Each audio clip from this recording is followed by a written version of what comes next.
All right, welcome to the latest episode of the Colman Power Organic Fitness Podcast. I have my latest guest here with me, Daniel Raz, and his slogan would most certainly be he helps men in particular lose 30 pounds without going to the gym. He's all the way from Canada. I suppose, Daniel, say hello to the listeners and the viewers. Hi, thanks for having me on. No problem at all. And what I want to do is, I suppose, you to let the listeners know a little bit about you and where more so specifically that you're based. I know you're an online, I suppose, coach. But yeah, go from there. Definitely. So my story, I guess, is in middle school and high school, I played a lot of basketball and I felt confident on the basketball court, but nowhere else. I didn't feel like that confidence translated into everyday life. Then around my um, late teenage years, when I was 20 particularly, I started getting to working out way more often, and I found that I was confident not just at the gym but in everyday life, in social life, just when hanging out with friends, even in school, everything went better. The confidence translated into everyday life. So I decided to become a personal trainer to help other people feel the same. And now I mainly do online training. Love it. All right, okay. And I suppose with people trying to improve their health, it most certainly would be the likelihood of them making it a lifestyle. Would you Yeah. agree with that? And how Oh, do you get people to make it a more so a lifestyle? yeah, 100%. And a lot of people I find really don't like going to the gym. It's too intimidating. It might takes too much time. It's not convenient, especially if they travel a lot. So if they're able to get in great shape at home, then they know that they can sustain that for a lifetime, right? Because if you're traveling a lot, you might not always have a gym. Obviously, that's superior if that's available for you. But if you're able to get in great shape without going to the gym, then you know you can maintain that forever. Yeah. So that's what people are looking to make it a lifestyle, make it a habit. So they most certainly will do it and go forward with it long term.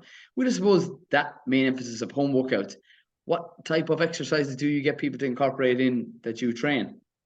Right. So obviously everyone's different. Like some people can do diamond push-ups, other regular push-ups, other just like knee push-ups, right? So uh, everyone's different depending on injuries, depending on past experiences, age, what the goals are, all of that. So I start with a baseline workout just to see what they are. They tell me what's difficult, what's not. Then I'm able to make adjustments. And if they have dumbbells, bands, I can always incorporate that. But basically, whatever they give me, I in regards to equipment, time, flexibility, I make it work. Yeah. All right. And would the majority of your clients be more so body weight, or would they like to be weight training, or a combination of the two? Yeah, it will definitely be mostly body weight because again, the people who I work with don't like to go to the gym, so it's not like they have a home gym most of the time. Right. So we start that. Sometimes get them bands because that's like what, like $5, $10, and you can do a lot with it. Yeah, too right. Yeah, you're on the ball there. Yeah. And suppose with diets being very important, what would your preference towards any one particular diet? Would you lean towards more plant-based, or you suppose more a lower carb diet, or is there any influence on any one particular way of eating? Yeah, that's a great question. And I don't particularly believe in having one particular diet. Again, it really depends on the individual. One of the first things I tell my clients to do is to just write all their favorite foods, just write a list of everything they enjoy eating. No filters, just write down everything. Yeah, After they do that, I'm like, okay, cool. From your perspective, I'm not even going to tell you anything, but from your perspective, underline everything that you think is healthy, right? And even if I don't give them any advice at all. If all they do is just write everything that they enjoy eating, underline all the foods that are healthy, they'll find out, okay, wow, there's a lot of foods that I enjoy and are healthy that I've not been eating as much as I could just because of habit, just because of convenience. But even if I don't give them any nutrition advice, if they just eat healthy foods that they enjoy, they will already make a difference. yeah. Would I suppose cooking be a massive influence from scratch? Be something that you get or encourage people to do? Right. So, as always, there's levels to this. Like that would be the most optimal, but some people have 5 kids, 2 jobs. They can do that, right? If they have the time and they enjoy cooking, then obviously cooking from scratch would be ideal.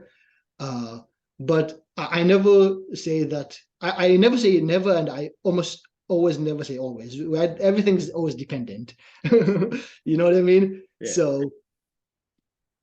that cooking from scratch, that obviously would be ideal. Buying organic, that would be ideal, but that's not always the reality. And I tell them, what to prioritize on, basically.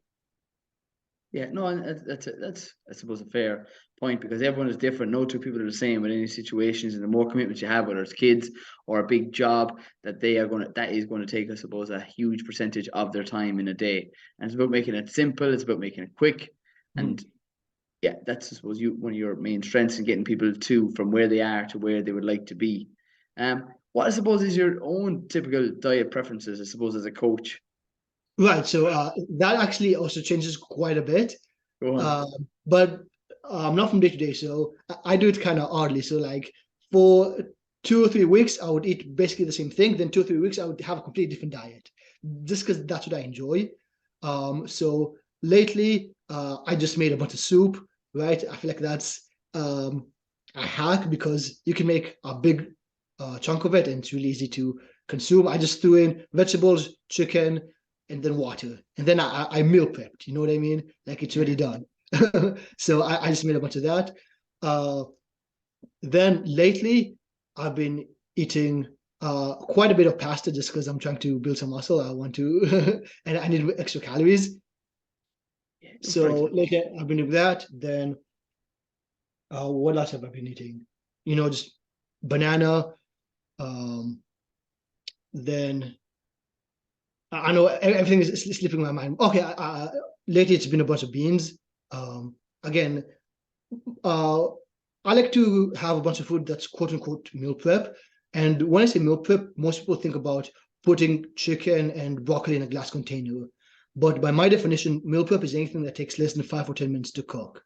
So canned beans, for example, you just open the can and you can put it in a pot, and after 5 minutes, it's done. That's meal prep. Soup, again, you can just heat it up, it's done. If you have, tuna, even if you have like banana, that's all like quote unquote meal prep because it doesn't take you long to make. So that's mostly what I've been eating lately. Good. I suppose with your goal to build muscle, yeah, that's most certainly key to get most certainly your complete proteins in. Do you give your clients, I suppose, a basic nutritional plan to help them maybe understand foods, or what way do you work it with your Right. clients? So when I see the foods they enjoy, I would never tell them, hey, you can never eat this food or you have to eat that. When the foods they enjoy, be like, um, try to eat more of this, maybe try to eat less of that. And when they underline the foods that they enjoy, or when they underline the foods that they think it's healthy and don't underline some foods that they think are unhealthy, I correct them because sometimes they think that particular food is healthy, but it's actually not. And also the opposite. Sometimes people have a negative reputation towards a particular food, right? But in general, I don't give them like a strict meal plan, like you have to eat these foods because I feel like I'll have too strong of a bias of foods that I enjoy, right? Because there's infinite amount of healthy foods. Yeah, you're dead right. Is there anything that you've come across, I suppose, in your own fitness journey that you wish you knew when you were younger? So take the example of, yeah, no, I won't give you an example of anything that you wish you maybe knew, such as in particular that fats make you fat or anything along the Yeah, lines of that. I feel like pretty much everything. I mean, if I had the knowledge I had 5 years ago, because uh, I wouldn't say I made every mistake, but I definitely made a lot of mistakes on the way, right? And that's the power of helping other people so they can shortcut the success, get the same result faster. There's a lot. I can't even like pinpoint anything. Um, Yeah, often I suppose carbohydrates might be demonized, and if you've been a personal right. trainer and someone might say to you, "God, Daniel, like, eating pasta isn't that going to make you put on weight?" What would you end up saying to somebody that just came up to you or send you a private message, either a DM or a voice note in particular? To carbs make you gain weight. I'm totally off carbs because God, they're the devil. Okay, that's a good point, and I'm even gonna zoom out and look at the bigger picture. So the advice to answer your meta question before, the advice I would give is to focus on the principles and then play play around with the individual preferences. So then principles are things that are accurate for 100% of human beings. So as an example, if you consume more calories than you burn, you will gain weight. That's true for every mammal. There's no exceptions to this rule. But an individual preference would be keto might work great for one person, but not for another person. Vegan might be the solution for one person, but not for another. So I would teach my younger self all the principles, be like, hey, this is the hard rule, like this is set in stone, this is how reality works. And then there's individual preferences that may work great for one guy, but not for another. So just try it out and see from the individual preferences what you individually prefer. Would the majority of your clients be the standard diet, or would they be vegans, or would they be vegetarians, or would they be predominantly keto? Yeah, that's a great question. So the first thing I do is I teach them individual preferences. Again, things that work for 100% of human beings. Another example is if you're dehydrated, then you look and feel bloated, right? That's not like for a certain group of people. I see you drinking water. That's fantastic. Yeah, I also have my clients have a water glass within arm's reach at all times because most people are dehydrated. That causes them to hold a bunch of water, look and feel bloated, have headaches, everything. So I teach them a bunch of principles that are true for everything, for every single person. So they get that knocked out. And then after I see what they enjoy eating, be like, hey, I don't say try this diet because I don't believe going 100% in a full diet, but try more of this type of food or try more of that type of food. See what you can stick to. Yeah, and I suppose that's what works for the majority of your clients, which is great. Yeah. With yourself and your own training, what training are you currently doing? And I suppose showing your clients that making you an expert in the likes of your field. Right. So with my dad, I switched quite a bit. So like 3 weeks ago, for example, I was eating mostly like meat, dark chocolate, like mostly like high fat. And my protein is almost always the same. But like 3 weeks ago, for example, my fat intake was way higher than it is now. Just because right now I'm training for way longer. And right now, like in the gym, I'm probably for like 2 hours training. So I need a lot more carbohydrates, I need a lot more energy. But before that, I was training like 30 to 40 minutes max. So in regards to carbohydrates, I would say the more vigorous your training, the more carbohydrates you probably consume. That's why people that run marathons, they go keto, they completely eliminate carbohydrates 4 days prior to the run. And then 3 days before the run, they eat as much carbohydrates as they can so they can store all the carbs inside the body and then they have extra energy. But that's because they're expelling a lot of energy, right? So for me right now, for the last couple of weeks, just to change things up, I'm spending a lot of energy in the gym. So I'm eating way more carbohydrates than usual. Yeah, very good. I suppose carbohydrates are the body's preferred source of energy, and that's one of the important things. And even emphasizing with people that I would come into contact with, there are two different types of carbohydrates. There are simple carbohydrates coming from the likes of white pasta, or even going further, things I wouldn't recommend, maybe more so the likes of processed foods are also simple carbohydrates. But again, what you're trying to get people to do is make an improvement on their diet. So going towards more complex carbohydrates. So whether that's lentils, that would be, again, in my meal that I'm going to have here now, I'm going to have a lentil curry. And as a result of that, there'll be the healthy fats in the likes of the coconut milk that we'll be using. And then on top of that, then you'll have the main protein source being that chicken. So that's hitting and ticking all the three boxes. So that's something I would definitely encourage people that I would talk to get them to understand in each meal, definitely your main meal and your first meal of the day, having protein, having healthy fats and carbohydrates, because those carbohydrates from the complex sources. So for breakfast, it would typically be the likes of more so either oats, which are again just simple oats, 100% oats, not oats as in people, listeners in the likes of America, as oats that has maple syrup and sugar and everything in the mix. It's like regular oatmeal. I've been eating a lot of that as well lately. Yeah, and again, that's a simple thing. There's no major effort involved there. You put it in a pot, you add water, or add milk to whatever preference you have, whether you're plant-based or not, and that is going to, I suppose, get you to have a steadier flow of energy, but not just having porridge on its own, incorporating it in nuts and seeds. And I would definitely lean towards hemp seeds because that higher omega-3, which is great for brain function, skin health, gut, all those things. And then the last thing is eggs. They're nature's multivitamin. Not enough people eat enough breakfast.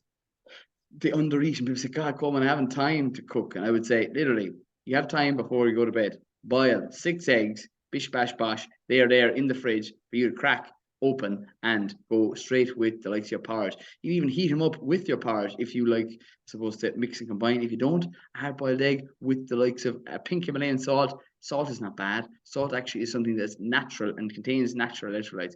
And if you're sweating, you need those things, because I suppose those are things I definitely have learned along the way of my own fitness journey. It would be that salt is not the enemy. It ends up being, take out processed foods, add back in salt, because we need about 5 grams of it in a day, which is just like a little teaspoon, which for people, yeah. 100%. And on that, a lot of people, that the reason why they think having too much salt is bad is, what's actually bad is having too much salt and having too little water. But you can easily fix that by drinking more water, right? Because most people are dehydrated. So it's you obviously cut out processed food. That's the number one step to do, regardless of what diet you're undertaking. But yeah, you don't have to dramatically cut your salt intake at all, as long as you're drinking more water. Yeah, and what ends up, a lot of people are not actually hungry, is that they're most certainly dehydrated. And once you start drinking water, that's why I'll always have one cup here. Just happen to have another cup that was there from this morning. I finished this one. This morning's was green tea, and it's not that I think that coffee is bad. Coffee actually is something that's beneficial to the body. The thing is, the danger is in the dose. So I get people to drink coffee in the morning, because why it's beneficial? Firstly, for the antioxidants. Why? Because it comes from the likes of a plant. And then what plants it come from? Coffee beans. That's where it has fiber. All these things are beneficial towards your gut. Your gut health naturally increases your energy levels, and not having it after 1 o'clock would have a major benefit to your sleep. And when you control your sleep, you improve your hunger hormones. That would be leptin and ghrelin. So it would be two of the major things I would get people to do. Realize that everything that you eat and drink has a massive effect on the way you look, you feel, and how much energy levels you have. Yeah, 100%. And on the note of coffee, the biggest mistake people make is not actually the coffee, it's what they have with it. So people often have coffee and a croissant or a donut or a muffin, or they put a bunch of sugar in the coffee. And that's what's dangerous, not the actual coffee. Yeah, so if you get coffee right. from Starbucks, that's different than having, just regular black coffee. A lot of people say then eating healthy is expensive, and most certainly I would tell them, stop going to goddamn Starbucks, stop getting your croissants, stop getting your bagels, and you could buy yourself literally eggs and porridge for absolute buttons in a shop.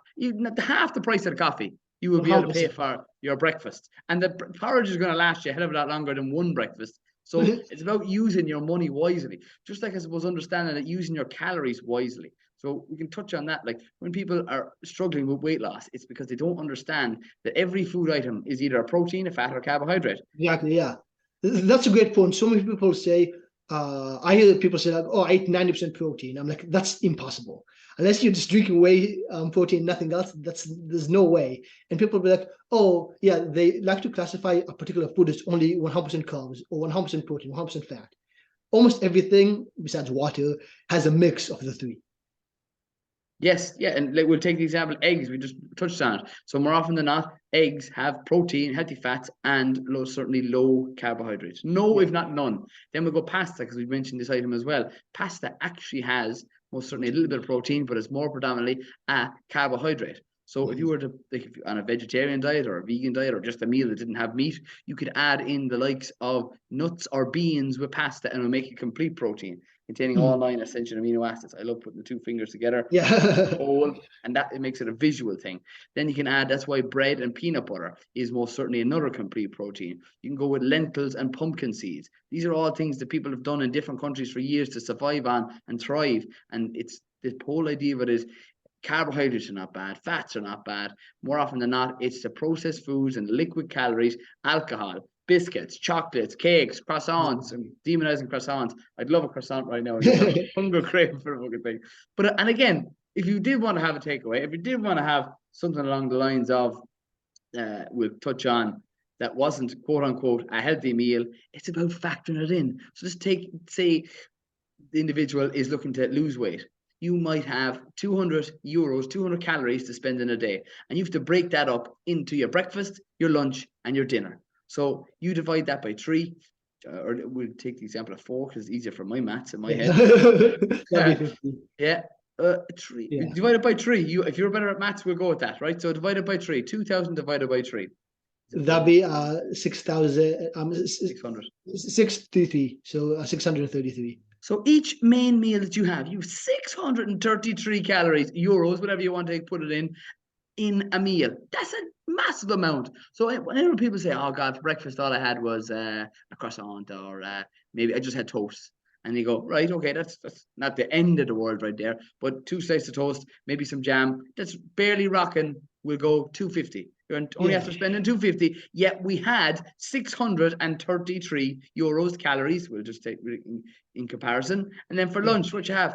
I had a wrap. It was chicken in it, or maybe some salad or whatever. And then you kind of go, oh yeah, that ended up being maybe 400 calories, 500 calories. Say 500 would be easier. So 500 and 250, we're on 750. We are under halfway after spending or using our calories in a day. And people at the end of the day go, oh my God, you know what? I'm absolutely craving everything. Because you're underspending, you're under eating, you undereat your breakfast, you undereat your lunch, you are going to try play catch up at the end of the day because your body needs 200 euros, 200 calories to maintain its weight. So if you want to lose weight, you go under 2,000 euros, under 2,000 calories. And that's a great way to get people to understand. You are given an allowance. Your mother, your father, whoever you are, your godparents, whoever's looking after you, or God, whoever you believe in, Buddha, whoever up top up there, it really goes, there's 2,000 euros and you spend less, you will lose weight. You spend more, you're going to hell. No, you're not. You're just going to put on weight. That's it. That's a simple way of putting it. Yeah, 100%. And nobody's above biology, right? So people say they have bad genetics. But again, with the money example, if you spend less than you earn, you're going to have a surplus. There's no other way around it. It's math at the end of the day. Obviously, there's a bunch of ways to make that happen, but nobody's above biology. You can't defeat the laws of physics. If you burn more calories than you consume, eventually you will lose weight. That's just it. But people don't understand foods. They don't understand that a protein contains 4 kilocalories. They don't know that carbs actually contain the exact same amount of calories as protein, and they don't understand that fats contain double it. However, fats are essential. Fats are actually what improve your brain function. They must realize that fats actually help break down vitamin A, D, E, and K. That's why they call them fat soluble vitamins. So things I would definitely do to people is get them to read or listen to the Audible, because I'm dyslexic, the Audible book. It's called Nutrition for Dummies. It breaks down the most simplest thing ever. And what I ended up doing was lucky enough to write the book, The Power of Organic Fitness, which in it isn't a book for dummies, but it's a book that touches on understand your foods, know where it comes from, get the best foods you possibly can into your diet. And if you want to improve your health, you know that the foods, there's no point, anybody you would talk to, I'm certain of it, knows what foods are healthy, what foods are unhealthy. But getting them working with yourself or anyone else they talk to, the point is getting them to know what foods and amount of foods they should eat, portion sizes, and getting clear on what they want. And definitely, I suppose, having the mindset to do that. 100%. And people need to remember it's not just about how you look, it's about how you feel, how much energy you have. So people say, oh, I'm too busy, or I'm too focused on my job, but they don't realize that having more energy, being more focused, not having brain fog will allow them to be more productive and execute the job better. So in reality, not taking care of yourself, not prioritizing your health is financially irresponsible because you're not maximizing your potential in your business and your everyday life. Yeah. Are there any particular health hacks that you get more people to, I suppose, incorporate into their day-to-day tasks? Getting up at a certain time, cold showers, any of those things jump to mind? Or what do you get people to do? Or is it just simple stuff? Right. So I like to throw a bunch of tips in my clients and be like, hey, pick whatever you enjoy. Right. So some people can't handle cold showers. Hey, no problem. You don't have to do that. If you can, for me, it's amazing. Try it out because a lot of people don't even know that that's a thing. So I give them the option, but it's not like, hey, you have to wake up at this time, you have to do this, this, and this. As long as they follow the principles, they'll get results. But I tell them this is a bunch of things that you can do. In regards to sleep, it's not like I tell my clients you have to wake up and sleep at a certain time. Obviously, everybody's schedule is different, but I do recommend how to optimize the sleep quality because everybody knows that they should sleep, 7 to 8 hours. But some people are generally busy. Some people can't always pull that off. So I'd be like, hey, I'm not going to tell you to sleep more. You already know that. Let's maximize your quality of sleep. Yeah, and for those that are watching this on YouTube, you will most certainly see me with a pair of blue light blocking glasses on and say, Colman, have you entered the likes of the red light district or what in the name of God is going on. This is an infrared light, which is something that doesn't contain the blue light spectrum, which is emitted from either my phone or the laptop, which I'm currently looking into right now. And these are things at the top end of the scale. But for the most part, people are not doing the simple things. And I recommend the simple and the free things. These glasses, they cost $80. They might cost €100. That infrared light, again, was a present to me. And it's something that costs a couple of €100, a couple of $100. And those are expensive. But people don't need those things. You just need to unwind at night, turn down the lights, not have your largest meal of the day just before you go to bed. Be all hyped up and do your training just before you go into the bed where you're meant to be resting. The point is that more often than not, if you did the simple principles, if you went to bed at a regular time, at whatever time that may be, if you lit a candle, try it, and actually will not only benefit your sleep, it also may be something romantic. If you have a lady friend or a boyfriend, whatever your preference may be, that is something that not only help your sleep, but also may help your sex life. Just said it. The point is that what you want to do is the simple things that you know benefits you. Okay, reading a book. We've totally lost touch with how people unwind, and we can go as far back as the likes of our ancestors. They sat around a fire, and is something that we should maybe take note on. We could turn down the lights, we could light the fire, we could light the stove, especially in these colder months when this podcast is coming out. It's something that helps the body to unwind, because the light's emitted. Light is a signal to the brain that most certainly is something that's going to alert them, to wake them up. So if we have bright lights on now, if it was LED bangers that I had on here behind me, I wouldn't have as much quality sleep as I possibly can. And sleep is so important to me. Sleep repairs our muscles after we work out. I've done training today. I've done my weight training, home workout. I used 2 dumbbells, 2 5 kg dumbbells. That's pounds. Somebody convert that over. They're not that 12. heavy. What, 40? It's 12. 12. There we go. They're 2 12-pound dumbbells I use for a workout. I say, cool, man. They said, look, what's Colman doing them 5? You can get an absolute smasher of a workout in. Oh, 100%. 100%. Slowing down the tempo, using compound movements. So why I would always stress these simple things, because again, people are not doing the simple things. Getting them to most certainly use a squat. Okay, squat. What do you do? Where do you put the dumbbells? Hold the 2 dumbbells on your hands, left and right. Leave them hanging. Squat down, heels flat on the floor. Squeeze the ass, the butt cheeks at the top. You tear more muscle fibers than you would with the likes of just body weight. So you progress from body weight to the likes of 2 dumbbells. And during the likes of the ideal where we couldn't leave the house there for the last number of years, there was a period of time, what I used bottles of water. I used the bag on my back. This is what you have. Yeah. And it's simple like that. Yeah, 100%. And on sleep, obviously there's like 27 different tips that you can implement, but I like to categorize them in like 3 broad strokes so it's easy to remember. So basically everything you mentioned. The first is make your room as dark as possible. So whether you have red lights, whether you just have black curtains, cover any electronics with a towel, whatever it is, whatever you can, wear an eye mask. You can even put a shirt over your head to get creative, over your eyes. Do whatever you need to do to make your room as dark as possible. Then the second one is have a cool room temperature. If you're sweating, if it's super hot, it's difficult to sleep. So the recommended is about 65 degrees Fahrenheit, about 18 degrees Celsius. And that might sound cold, but that's when your body sleeps the best. Alternatively, you can sleep naked. I find that it works amazing. Once you do it once, you never go back. And you can also have like a thin blanket and a thicker blanket if you do get cold. So, yeah. And then the last, the third one is, as you mentioned, obviously have low stimulation. So whether that is lighting a candle, reading a book, whether it is not looking at screens, whatever it is to unwind. Yeah, you're so right. And Daniel, I suppose those are great tips. I suppose from the start of this podcast to the end of the day where we sleep. I just want, I suppose, you to let the listeners know where's the best place for them to reach you, man. Definitely. So DanielRazFit.com, that's my website. Daniel Raz Fit, that's my Twitter, and Daniel Raz Fit, that's my Instagram. So search me up there. You can look at the testimonials, you can look at extra tips, and yeah, I'm a real person. I'm here to help. Let me know if you have any questions or you'd like to talk and take your fitness to the next level.